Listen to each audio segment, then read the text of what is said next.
Right, all right. Move it! All right. Get your fucking hands on there! Get fucking back! Right, where's the fucking money? What? Where's the fucking money? Move it! Get your fucking hands here! What the fuck is it? That's all there is. Please, just take the money. Fuck you! What the fuck is it?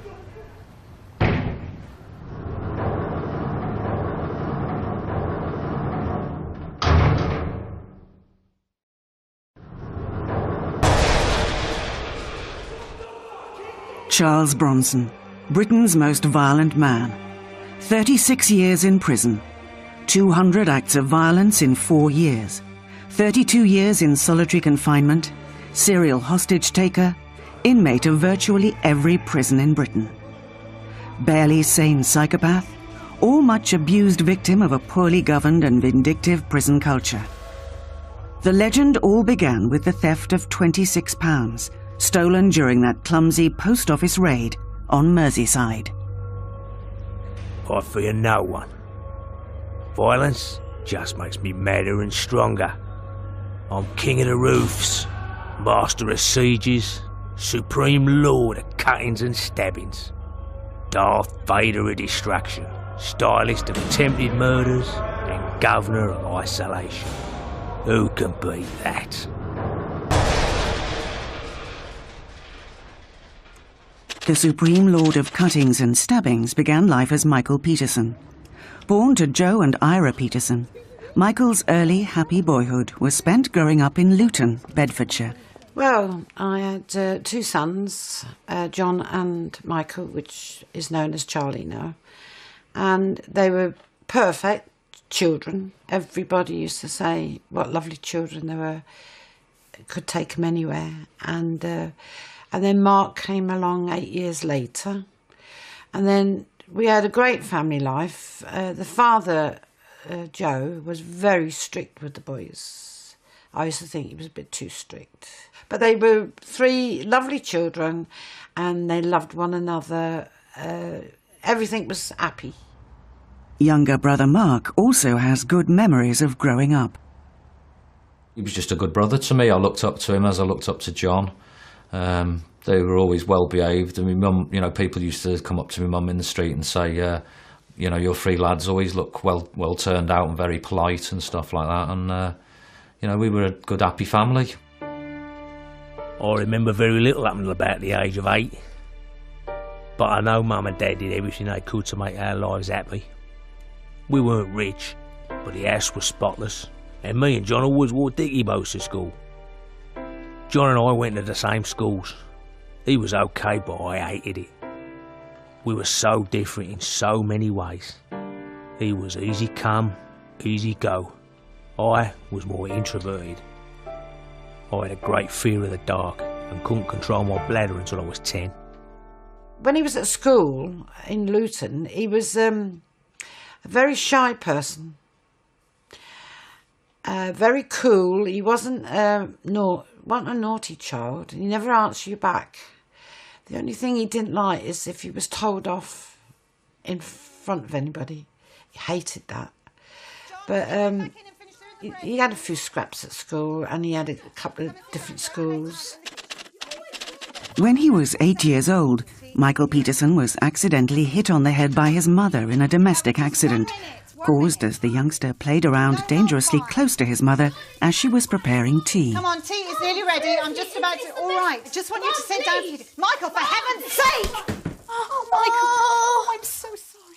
It would have been a traumatic experience for such a close-knit and loving family. Now, having an accident with a ketchup bottle at the age of 9 could be an unpleasant head injury, but I doubt it would have anything to do with later difficulties. But it is indisputable that young Michael's behaviour began to take a marked departure from the norm. One day, something strange came over me. Maybe this was the start of my fucked up life, who knows? I hung around by a big tree near my home. I had an empty bottle in my hand, a milk bottle. I was ready to bash anyone that came past, but no one came. I was 13, and I had my first urge to kill.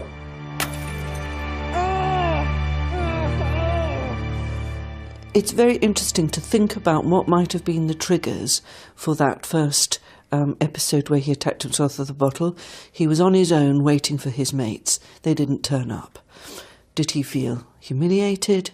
Did he feel rejected? And very often, in my experience in working with men who have problems with violence, triggers to violence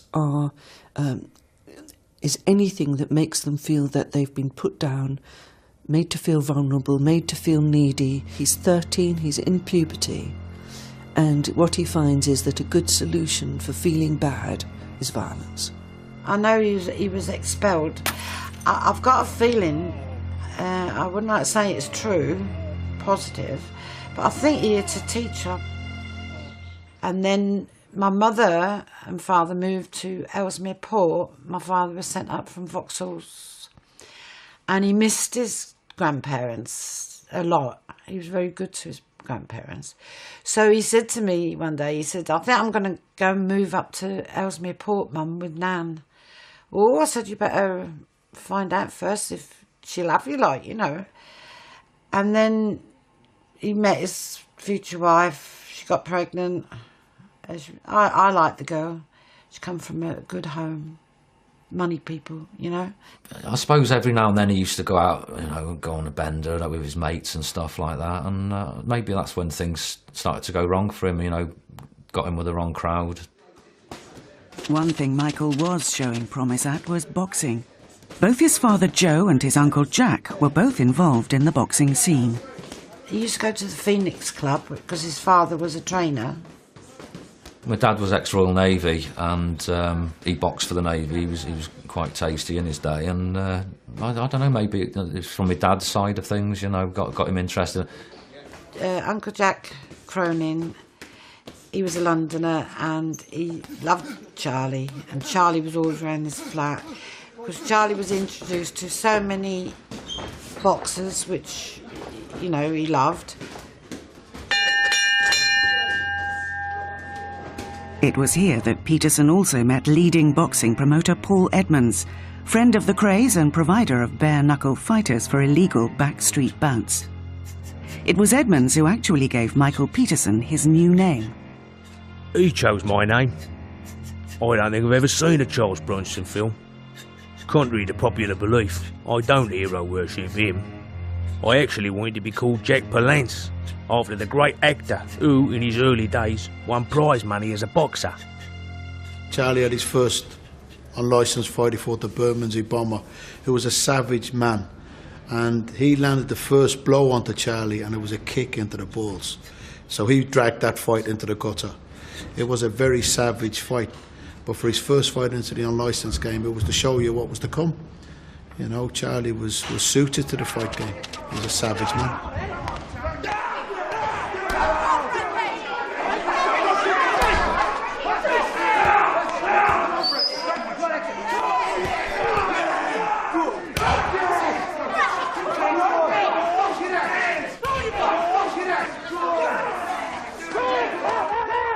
The thing about prize fighting is there be money involved.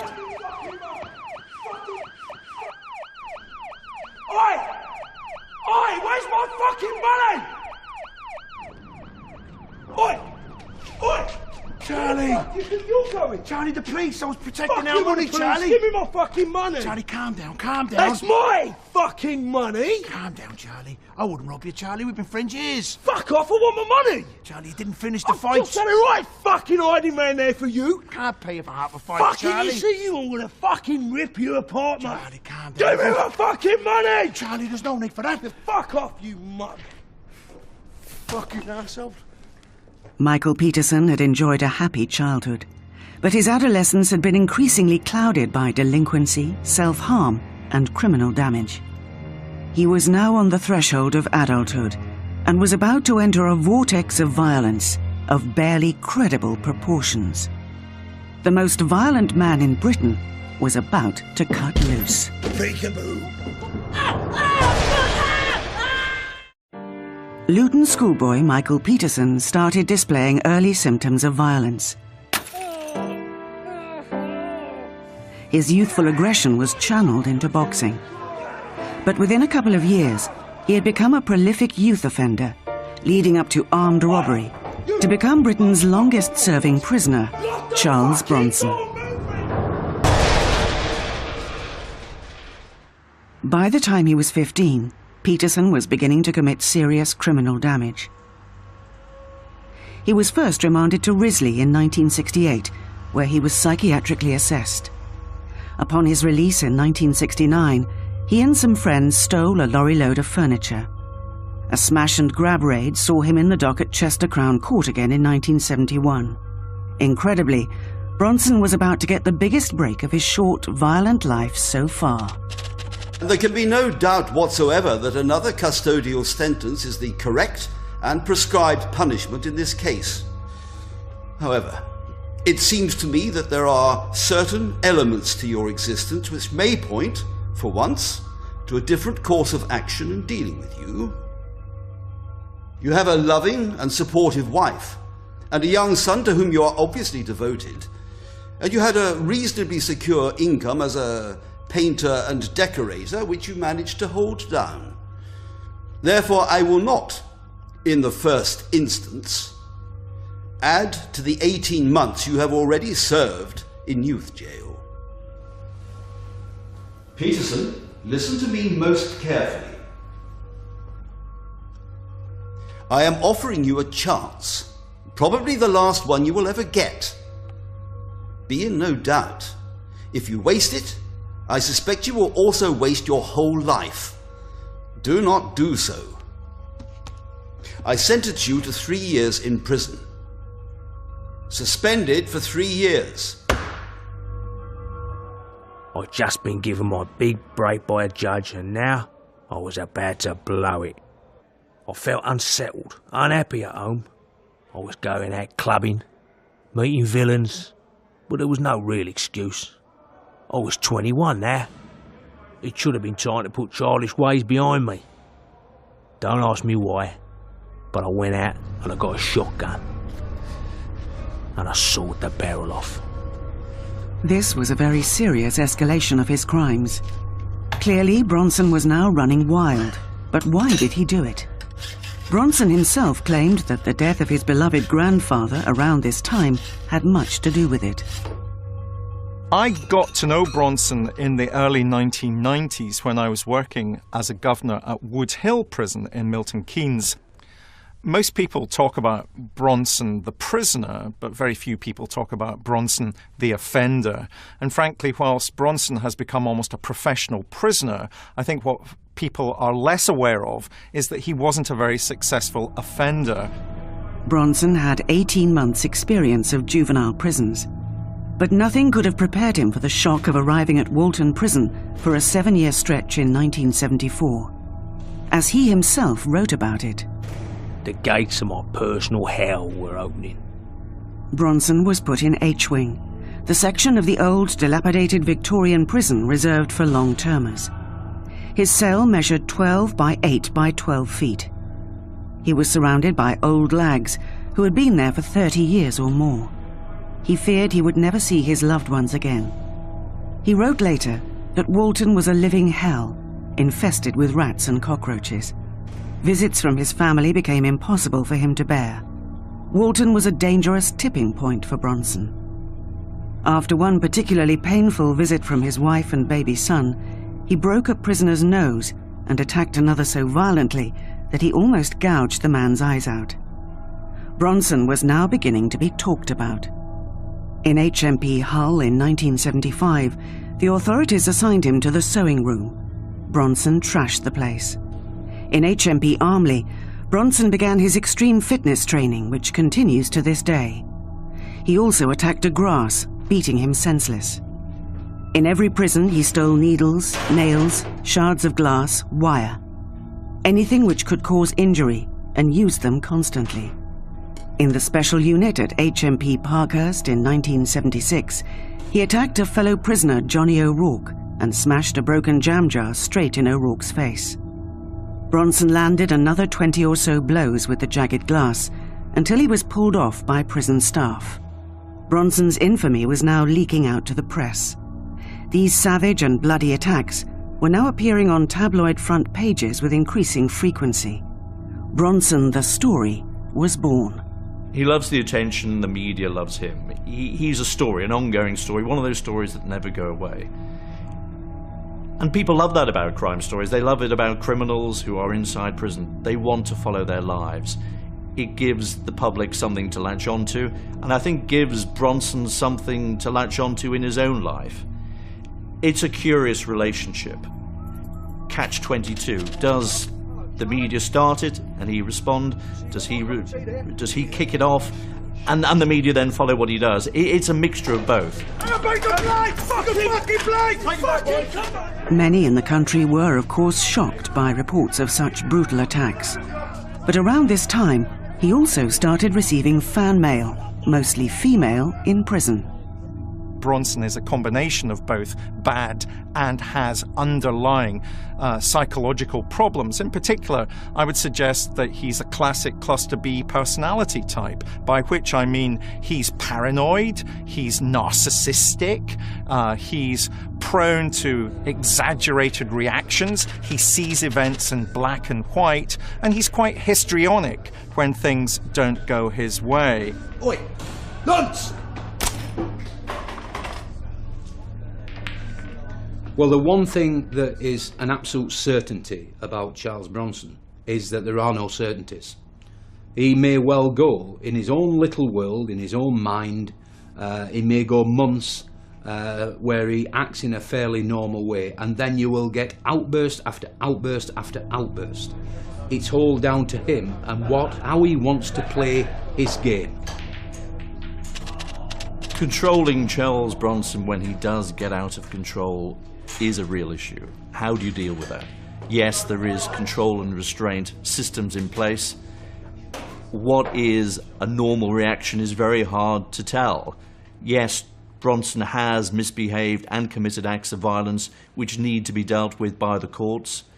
He's a very strong man. He's one of the strongest men probably in the prison system, even at his age now. But restraining him in such a violent way, which obviously takes away an element of his dignity, I think is something that he reacts badly to. And he almost seems to want to bring it on. It almost as if he wants to suffer a degree of physical pain, which can't be good for him, and it can't be good for the prison officers involved. In only his second year in an adult prison, Bronson announced his arrival in the community in yet another brutal and senseless crime.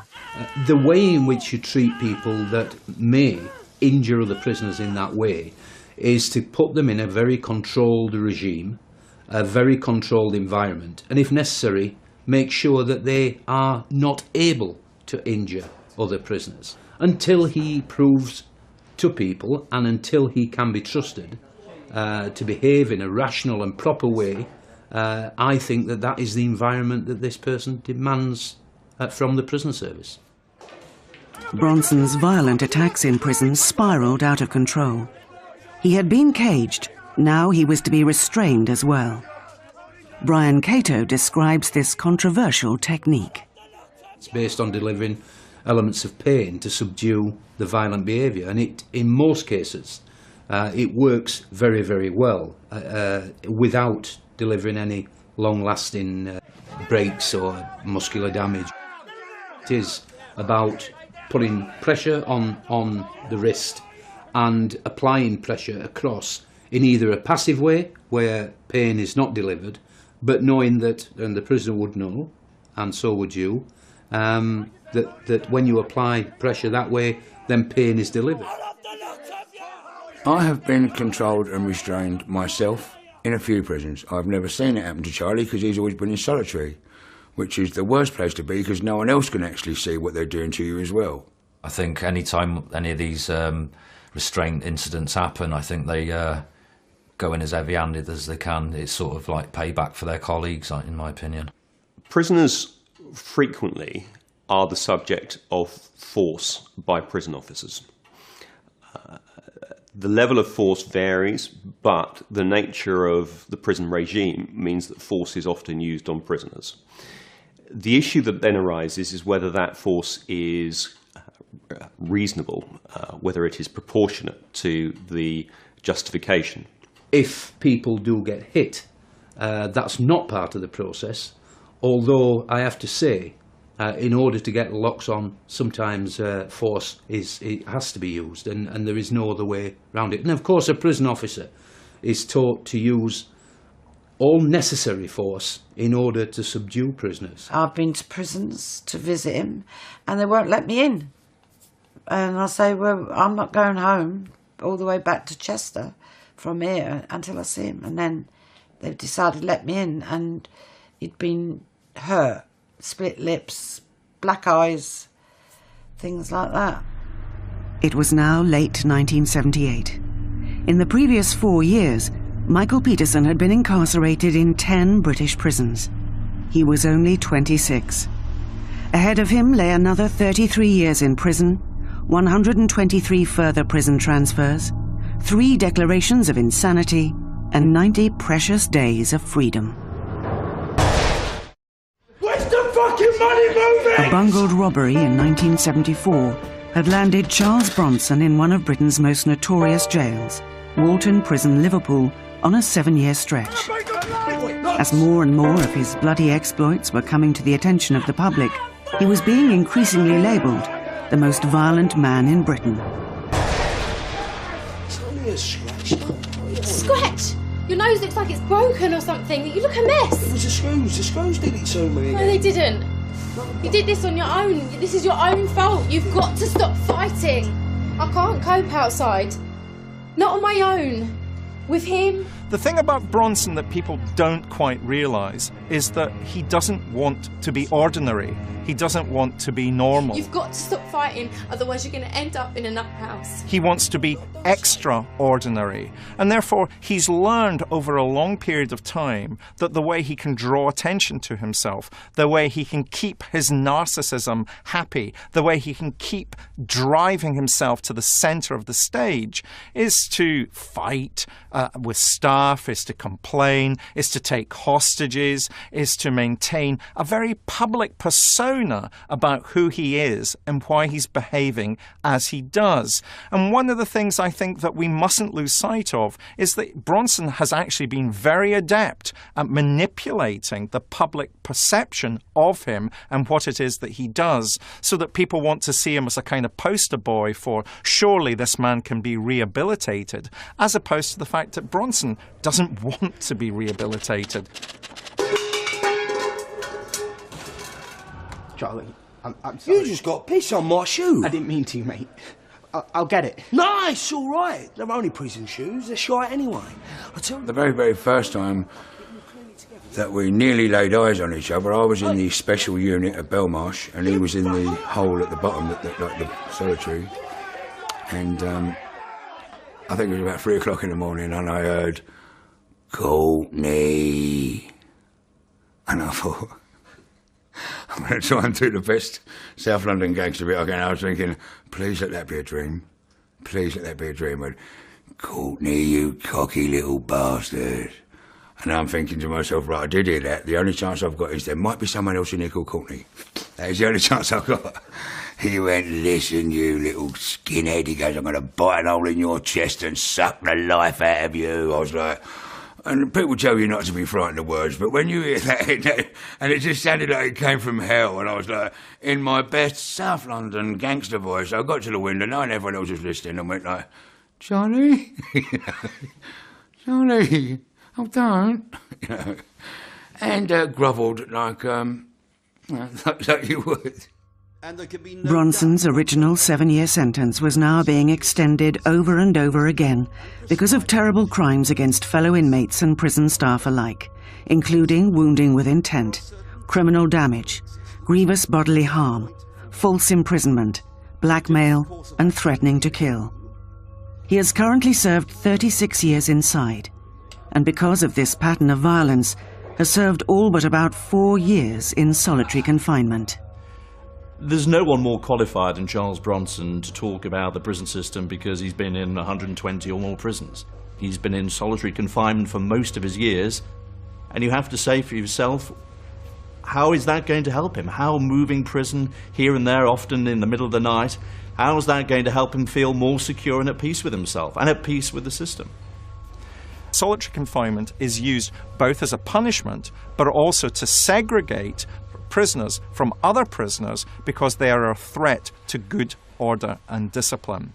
Now, if you have a prisoner who is constantly getting into fights, either with other prisoners or with members of staff, somebody who's taking hostages, for example, then a governor in that position is left with no other option but to segregate that prisoner into solitary confinement. He's done more than enough time in solitary confinement. You know, in my opinion, he should be back in a normal wing.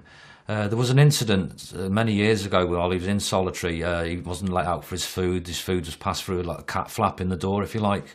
And he went to eat the food and someone had urinated in it, which is a disgusting thing to do. So the next person who come through that door, he knocked him out, as any man would, wouldn't they? 32 years in solitary confinement is tragic. I was thinking about that and thinking, what could that be about? And perhaps, in a way, the message that Charles Bronson is giving is that he can't live with others. That, again, he needs to be in a place where he can be totally externally managed and contained. That he can't manage interpersonal relationships of any intimacy, that they're too overwhelming. And so that the solitary confinement, although awful, is also perhaps better at some level for him than having to manage with people. It should be exceptional for a prisoner to be held as long as he has been held for an offence of robbery or an offence of that nature. And in those circumstances, although the state may in very limited circumstances be able to justify continued detention, it's absolutely critical, it seems to me, that there is a very, very careful review of that justification.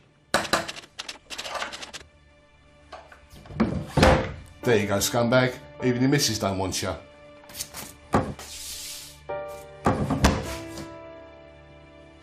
This was, in all probability, the final straw for Bronson. The dreadful final confirmation of everything he had been half expecting for some time. Proof positive to him that his personal degeneration had now hit rock bottom. He had lost everything.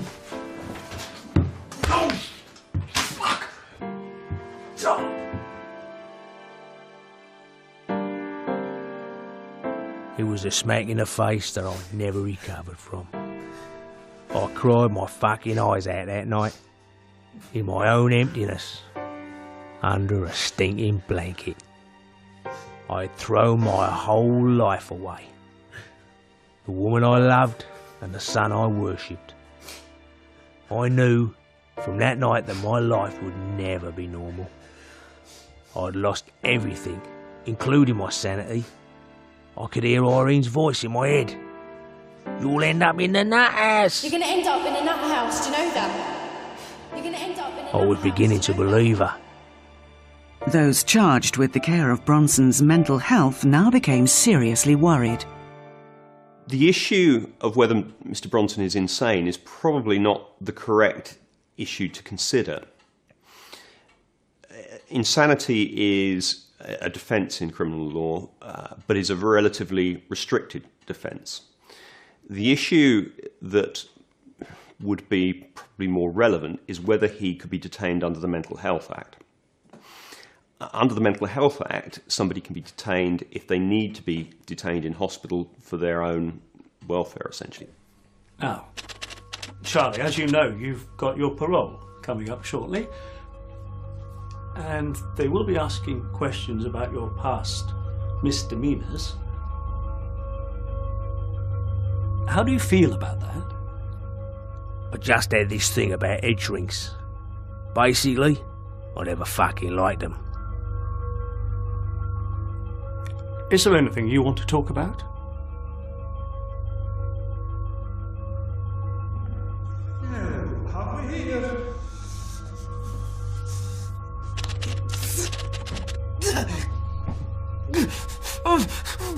All the teeth seem to be there.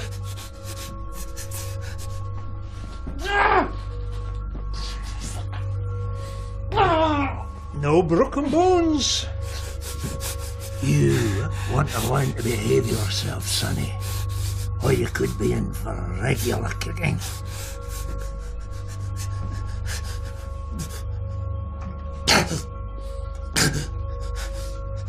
And some more doses of this. The liquid cords.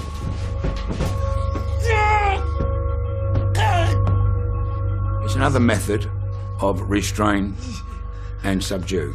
Yeah? And the stronger Charlie got, physically,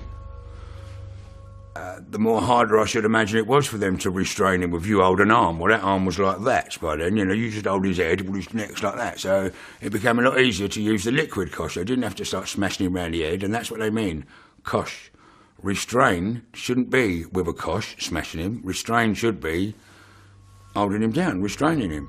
The term liquid cosh is an old-fashioned one now, and it used to be used about a particular drug which was largactil or chlorpromazine, which is an antipsychotic medication, basically what's called a major tranquilizer, which would be used at times to try and manage people who were behaviourally disturbed. The difficulty about largactil or chlorpromazine is that it has quite a lot of side effects, and in many ways is not going to be effective unless the person is really suffering from psychosis or a mental illness, in which case it could help with that. And unfortunately, at times it was used in prison settings to basically subdue prisoners. I am aware that prisoners complain that liquid koshes are used to control their behaviour. It appears to me, however, that they are used less frequently than is alleged, probably. And the reason for that is that, as far as I'm aware, there is no legal basis for them, save in very limited circumstances where the prisoner doesn't have capacity to consent to medical treatment and it is medically necessary. It was used because people were registered under the Mental Health Act, and therefore they could give medication without the consent of the individual concerned.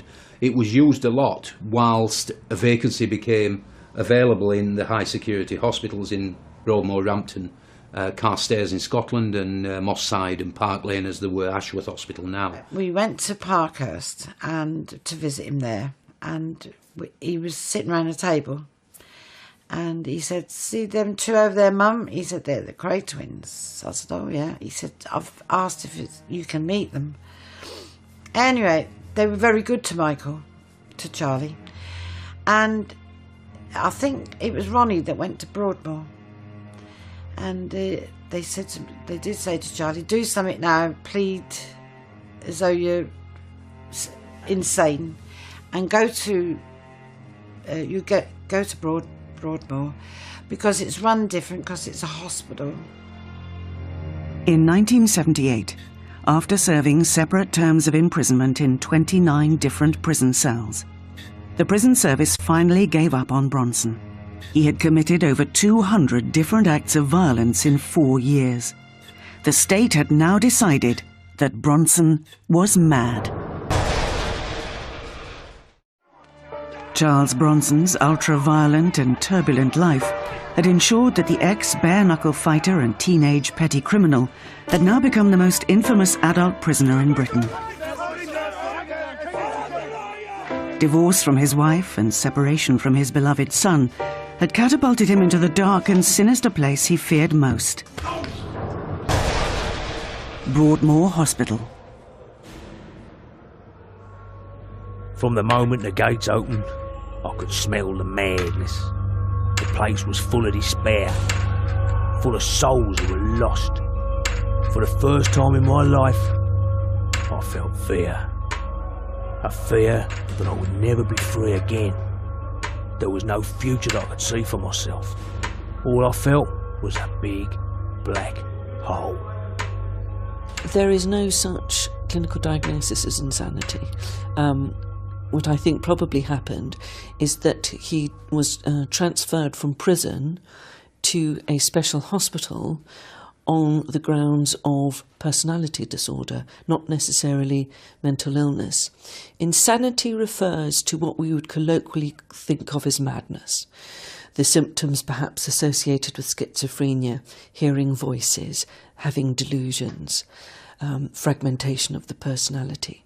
That, from what I've seen, doesn't ever seem to have been described with Charles Bronson.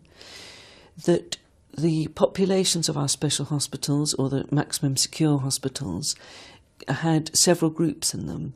One was a mental illness group, people with schizophrenia, major depressive disorder, bipolar disorder, but also people with a diagnosis of personality disorder, usually antisocial, with other personality disorders alongside, such as narcissistic. And I would guess that Charles Bronson was seen as somebody who suffered from personality disorder, or colloquially known perhaps as psychopathic. The next day we went, and I said to Michael, is that true? Once you're in here, you'll never get out. So he said, well, it isn't. It is really like that, Mum. He said, you've got to be assessed and whatnot, and you've got to have a certificate to say, you know. But he had a bit of a time in there. They used to put him on this table with all the electric wires. You jump off the bed and that. He's had injection. I saw him 1 month and he looked good. I went to see him a few weeks later and he was blown up as though somebody had pumped him up. He must have gone up to about 19 stone. What are they? There to help you, to make you feel better. Nah. I don't do drugs, never have, never will. Well, you only have to take 2 a day. Oh, is that right? Well, why don't you take them out that door and stick them where the sun don't shine? I took these drugs and my hell began. These liquid medicines were antipsychotic drugs with bad side effects. I felt as though my whole nervous system was breaking down. It caused muscular spasms so bad that I collapsed on the floor. My tongue seemed to double in size. I had no saliva. The pain in my spine was agony. This was way beyond any pain I'd known. It terrified me. I was twisted up like a cripple. They can have significant side effects, and one of them is that your tongue can feel quite swollen and it tends to writhe. You can get a tremor in your legs. Headaches, not so common. Often it was over-drooling rather than dryness, but...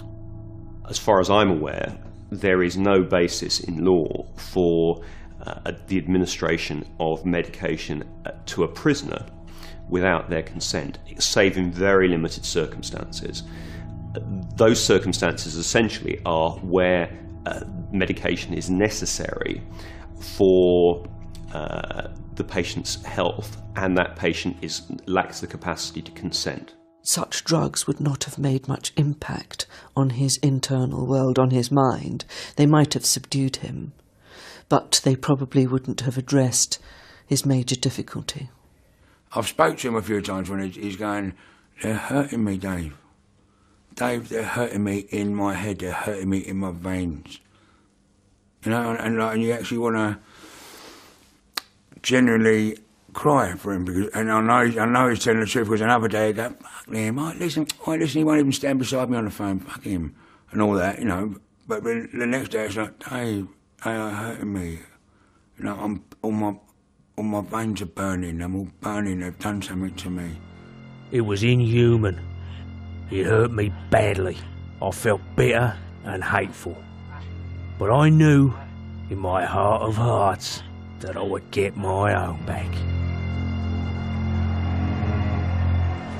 We had a particular military expression that goes back to Roman times called dominate the high ground. Bronson's not on his own. Many prisoners have taken to roofs to demonstrate, etc. And it does get you above the prison wall and in public view. And of course, that way you build up your reputation.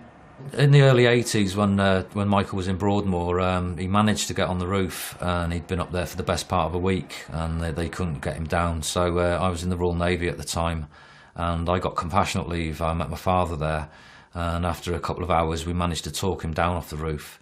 And one of the conditions were, we could have a visit with me and Dad. So that they kept their word. He got down there, we had the visit, but we found out later that he was beaten black and blue and put into hospital after that incident. One of the most reported aspects of Charles Bronson's behaviour in prison, and one which sets him apart from most other violent inmates and would-be escapers, is his hostage-taking.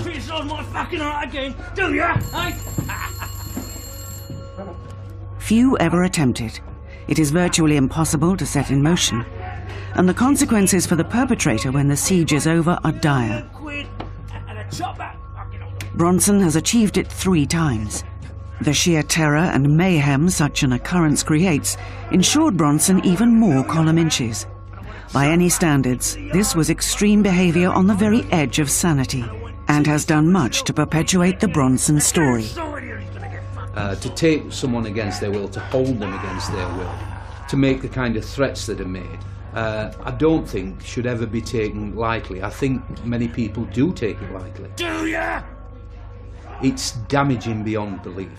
People are so badly damaged that they will never live a normal life again.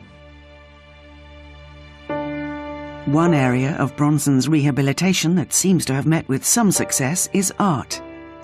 Bronson has had a prolific output over the last 30 years.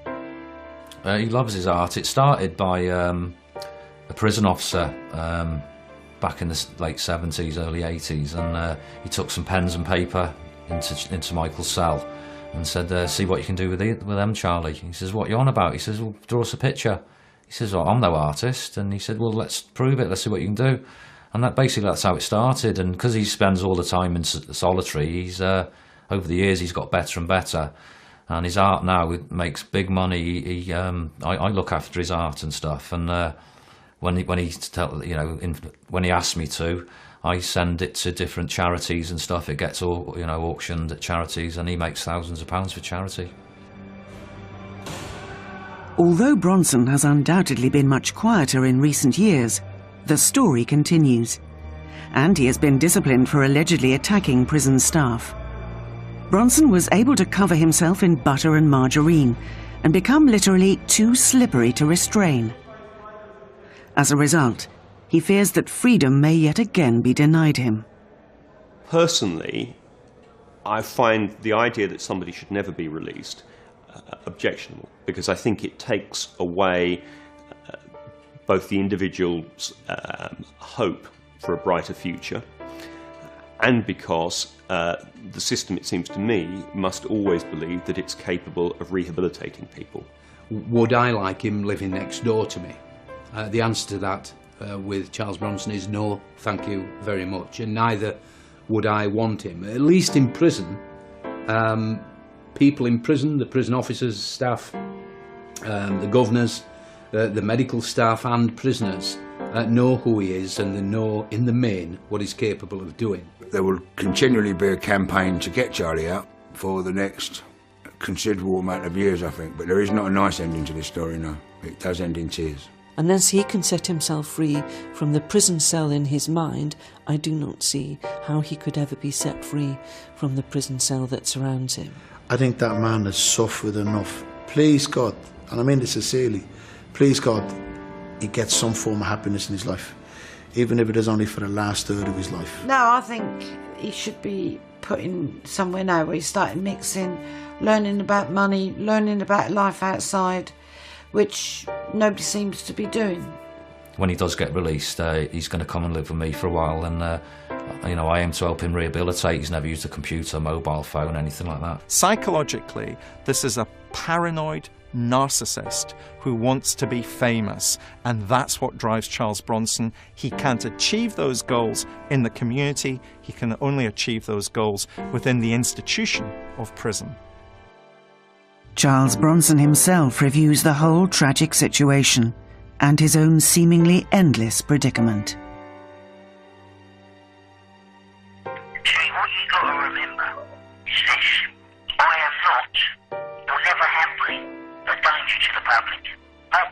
out there are very, very minimal. My dangerousness is inside, not outside. I could be released tomorrow and making a nice little living out of my art.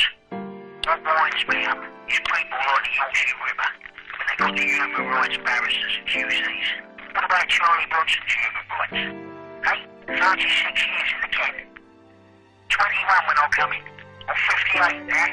I've only been home 3 months in all that time. Do me a favour. What about my human rights? It's about time people woke up and smelt the shit.